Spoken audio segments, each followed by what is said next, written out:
புதுச்சேரியில் இருக்கக்கூடிய அதிமுக எம்எல்ஏக்கள் தற்போது சென்னைக்கு வரவழைக்கப்படுவதாக தகவல்கள் வெளியாகியுள்ளன. மேலும் விவரங்களை தருகிறார் நமது செய்தியாளர் மகாராஜா பாண்டி. மகாராஜா பாண்டி, முழு விவரம். முக்கியமாக தமிழக சட்டமன்ற தேர்தலில் தாவேகா தனித்து 108 இடங்களில் வெற்றி பெற்றுள்ளது.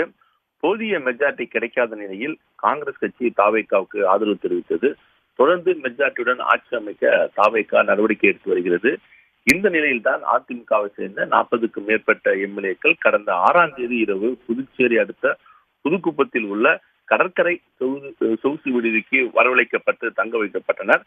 நேற்று முன்தினம் அதிமுக பொதுச் செயலாளர் எடப்பாடி பழனிசாமி சென்னையிலிருந்து புதுச்சேரி வந்து சொகுசு விடுதியில் தங்க வைக்கப்பட்டிருக்கும் அதிமுக எம்எல்ஏக்களுடன் ஆலோசனை நடத்தினார். 1 மணி நேரம் சந்திக்க பின்பு எடப்பாடி பழனிசாமி அங்கிருந்து சென்னை புறப்பட்டு சென்றார். தொடர்ந்து 3வது நாளாக நேற்று அதிமுக எம்எல்ஏக்கள் சொகுசு விடுதியில் தங்க வைக்கப்பட்டனர்.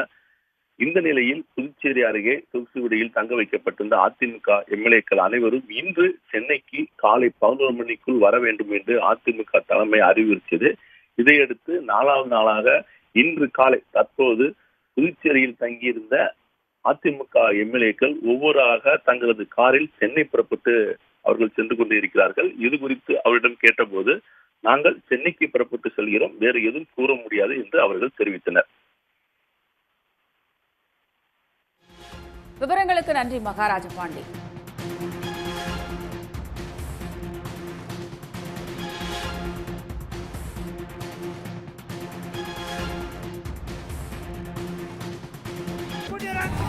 Welcome, the Rockstar DFC!